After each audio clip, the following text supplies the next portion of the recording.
यदि आप चाहते हो कि मरने के बाद भी याद रखा जाए तो कुछ लिखने लायक कर जाओ या कुछ पढ़ने लायक लिख जाओ।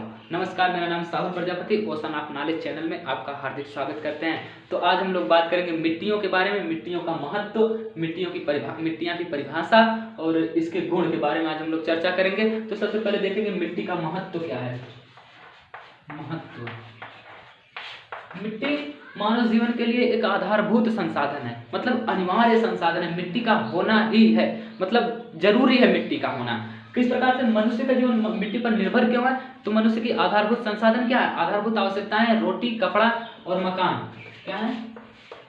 रोटी, कपड़ा और मकान। अगर देखा जाए तो ये तीनों भी प्रत्यक्ष या अप्रत्यक्ष रूप से मिट्टी पर निर्भर है। रोटी मिट्टी पर, मतलब फसल मिट्टी पर निर्भर है, कपड़ा कपास से बनता है, ये भी मिट्टी पर निर्भर है, और मकान ये भी मिट्टी पर निर्भर है। तो यानी मनुष्य का जीवन इस पर आधारभूत संसाधन ये है, और ये किस पर आधारित है? मनुष्य का जीवन इन पर आधारित है, और इनका जीवन किस पर आधारित है? मिट्टी पर। तो इसलिए हम कह सकते हैं मनुष्य का जीवन चाहे प्रत्यक्ष रूप से या अप्रत्यक्ष रूप से मिट्टी पर निर्भर है, चाहे वो मनुष्य का जीवन या फिर जीव जंतु, सभी चीजें हैं। जैसे हम लोगों के लिए आवश्यक और क्या है? जैसे पेड़ पौधे हैं, और पेड़ पौधों के लिए आवश्यक क्या है? मिट्टी है। तो इस प्रकार से मिट्टी हर जगह बहुत उपयोगी है। तो ये रहा मिट्टी का महत्व। मिट्टी का निर्माण अधिकांशतः शैलों के विखंडन से होता है, शैलों के चूर्ण से होता है। तो हम पहले देखेंगे मिट्टी की परिभाषा एक डॉक्टर बैटेन है, इन्होंने परिभाषित किया है। डॉक्टर बैनेट, इन्होंने कहा कि धरातल के ऊपरी सतह पर मिलने वाली असंगठित पदार्थों की ऐसी परत जिनका निर्माण मूल चट्टानों और वनस्पतिक अंशों के संयोग से बनती है, मिट्टी कहलाती है। धरातल पर मिलने वाली असंगठित पदार्थों की ऐसी परत जिनका निर्माण मूल चट्टानों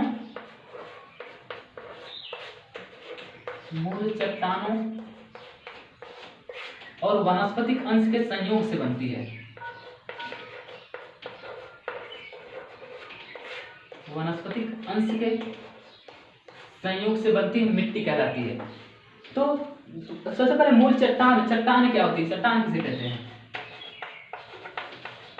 चट्टान धरातल पर मिलने वाले असंगठित पदार्थ को, धरातल के ऊपर मिलने वाले धरातल पर मिलने वाले कठोर पदार्थ को, कठोर तत्व जो होता है उसको, कठोर सतह जो होती है धरातल पर, उसे कहते हैं चट्टान। और चट्टान कितने प्रकार की होती है? 3 प्रकार की होती है। पहली है आग्नेय चट्टान।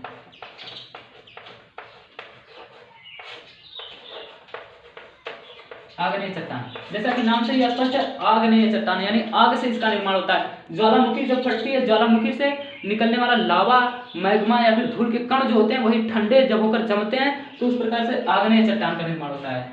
और दूसरा है अवसादी चट्टान। अवसादी चट्टान, आग्नेय चट्टानों के अपक्षय अपरदन से इसका निर्माण, अवसादी चट्टानों का निर्माण होता है। ये परत दर परत जमती जाती है, इसलिए इसे परतदार चट्टान भी कहा जाता है। और तीसरा है कायांतरित चट्टान। कायांतरित चट्टान, आग्नेय चट्टान और अवसादी चट्टान। आग्नेय चट्टान और अवसादी चट्टानों में ताप या दाब के कारण परिवर्तन होता है। परिवर्तन के परिणाम स्वरूप जो चट्टान बनती है उसे कायांतरित चट्टान कहते हैं। तो डॉक्टर बैनेट ने कहा कि धरातल की सतह पर मिलने वाली असंगठित पदार्थों की ऐसी परत जिनका निर्माण मूल चट्टानों और वनस्पतिक अंश के संयोग से बनती है, मिट्टी कहलाती है। तो मूल चट्टान तो ये हुआ, और वनस्पतिक अंश जैसे पेड़ पौधों से पत्तियां जो गिरती हैं, सड़ती गलती हैं, उनके संयोग से, इन दोनों के संयोग से तब बनती है मिट्टी। ये रहा मिट्टी की परिभाषा। अब हम लोग मिट्टी का गुण, मिट्टी का निर्माण एवं विकास।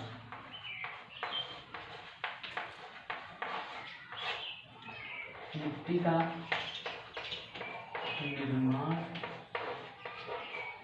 एवं विकास। मिट्टी का निर्माण कैसे होता है? मिट्टी का निर्माण शैलों के टूटने फूटने से होता है, और एक तरह से कहते हैं मिट्टी का निर्माण चट्टानों के अपरदन से, चट्टानों और खनिजों के अपरदन से होता है। तो अपरदन कितने अपक्षय से होता है, अपक्षय से होता है। अपक्षय कितने प्रकार का होता है? अपक्षय 3 प्रकार का होता है। भौतिक अपक्षय, अपक्षय किसे कहते हैं? शैलों का टूट फूट कर उसी स्थान पर रह जाना अपक्षय कहलाता है। शैलों का टूट फूट कर अपने ही स्थान पर रह जाना अपक्षय कहलाता है। अपक्षय 3 प्रकार का होता है। पहला होता है भौतिक अपक्षय,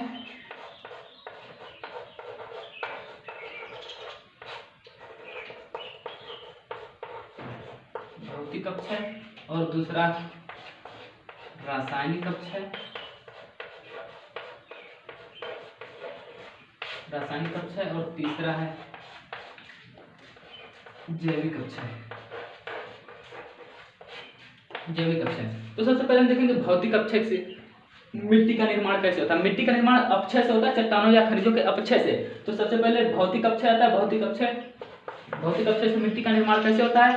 तो इसका भौतिक अपक्षय से इसका ताप सीमांत से है। इसका आशय ताप सीमांत से, जैसे दिन में सूर्य की गर्मी अधिक तेज है, सूर्य का प्रकाश अधिक तेज है, यानी गर्मी के कारण जो सेल होती हैं ये फैलती हैं। गर्मी के कारण जब ताप अधिक होता है तो सेलें फैलती हैं। ताप अधिक होने से सेलें एक फैलती हैं, और ताप जब कम होता है, रात्रि में ताप जब कम होता है तो ये सेलें जो होती हैं एक दूसरे के पास आती हैं। यानी ये जब ताप दिन में अधिक होता है तो सेलें फैलती हैं, और रात का तापमान कम होता है तो सेलें सिकुड़ती हैं। ये प्रक्रिया दैनिक चलती है, यानी रोज चलती है। तो इस प्रकार से सेलें फैलती सिकुड़ती टूट जाती है, टूटने लगती हैं, और टूटकर चूरा बनने लगती है। सेलों का चूर्ण हो जाता है, उन्हीं चूर्ण से मिट्टी का निर्माण होता है। ये रहा भौतिक अपक्षय से इस प्रकार मिट्टी का निर्माण होता है। ताप सीमांत के कारण ताप दिन में अधिक होता है, रात में कम होता है। सेलें फैलती हैं, सिकुड़ती हैं। फैलने सिकुड़ने की प्रक्रिया बार बार होने से वह सेलें टूटने लगती हैं, और सेलों के टूटने से सेलों का चूर्ण बन जाता है, जिससे मिट्टी का निर्माण होता है। और फिर बात आती है रासायनिक अपक्षय। अब रासायनिक अपक्षय क्या होता है। रासायनिक अपक्षय जैसे वर्षा के द्वारा, जब वर्षा के साथ कार्बन डाइऑक्साइड, ऑक्सीजन या फिर ऐसे जो गैस, ऑक्सीजन या कार्बन डाइऑक्साइड जल में विलीन होकर जब आते हैं, मतलब पृथ्वी पर गिरते हैं, तो वो किसी न पृथ्वी में अंदर चले जाते हैं, किसी तरह उसमें कणों के सहारे नीचे तक चले जाते हैं, और नीचे तक जाते हैं तो उसमें अभिक्रिया होने लगती है, और सेलों को वो तोड़ने लगते हैं, अंदर सेलों के कणों को विलग करने लगते हैं। ये कार्बन डाइऑक्साइड और ऑक्सीजन जो उसके साथ अंदर जाते हैं जल के साथ, तो अलग करके ये सेलों को तोड़ने में सहायता प्रदान करते हैं। इस प्रकार से सेल टूटने लगते हैं और सेल के कण विलग होने लगते हैं, जिससे मिट्टी का निर्माण होता है। और जैविक अपक्षय, इससे क्या होता है, जो पौधे की जड़ें होती हैं ये चट्टानों में जाकर उसकी सेलों को तोड़ती हैं। चट्टानों के अंदर जाती है, पौधे की जो जड़ें होती है अंदर जाकर सेलों को तोड़ती हैं, तो सेलों को तोड़ने से भी मिट्टी का निर्माण होता है। इस तरह जैविक अपक्षय से होता है।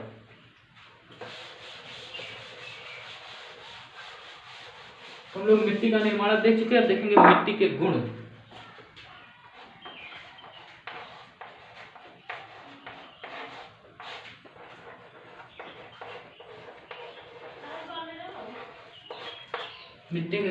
मिट्टी के गुण में पहला मिट्टी की संरचना।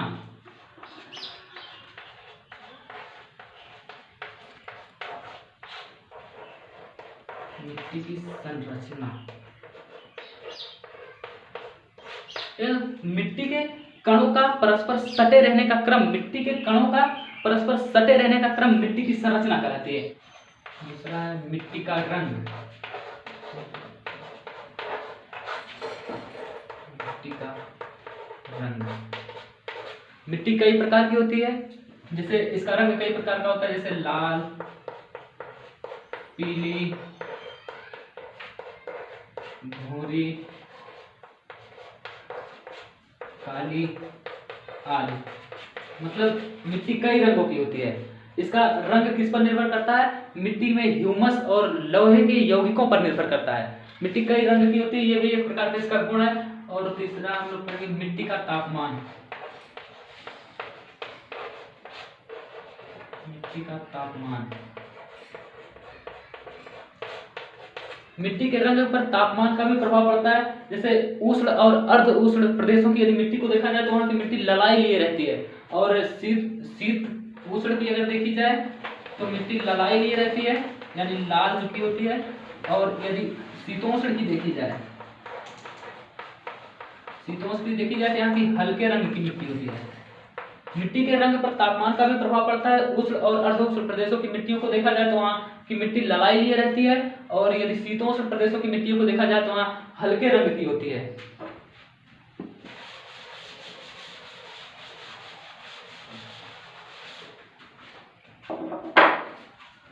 मिट्टी की प्रवेश्यता।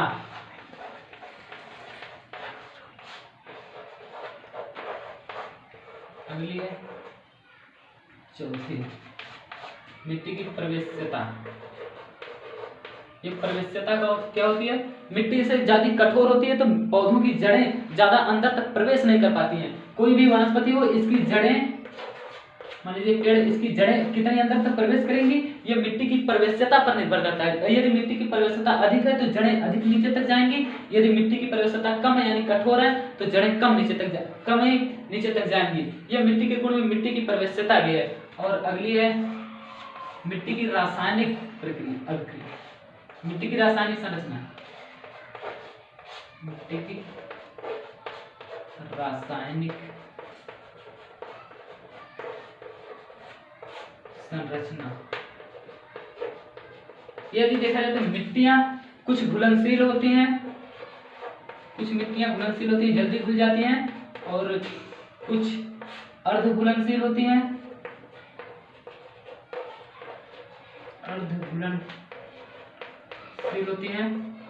और कुछ अघुलनशील होती हैं। अघुलनशील ये मिट्टी की रासायनिक संरचना के अंतर्गत आता है। कुछ मिट्टियां घुलनशील होती हैं, कुछ अर्धघुलनशील होती हैं, और कुछ अघुलनशील होती हैं। और अब छठवां देखेंगे,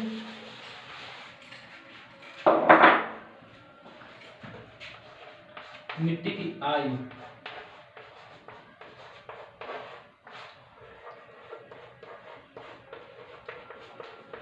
आयु के आधार पर इस मिट्टी को देखा जाए तो मिट्टियां कुछ नवीन होती हैं और कुछ पुरानी होती हैं। जो नवीन मिट्टियां होती हैं, जो नई होती हैं, वो पुराने की अपेक्षा अधिक उपजाऊ होती हैं। और सातवां, मिट्टी की आर्द्रता। मिट्टी की आर्द्रता यानी मिट्टी के कणों में जो जल की मात्रा होती है उसे मिट्टी की आर्द्रता कहते हैं। यह बीज अंकुरित होने के लिए आवश्यक होता है, मिट्टी की आर्द्रता। अब अगला देखेंगे, मिट्टी की वातन या रंध्रता। मिट्टी की वातन या रंध्रता।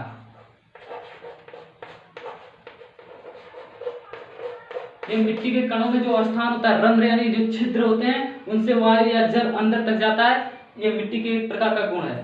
तो आज के लिए बस इतना ही, शेष मिलने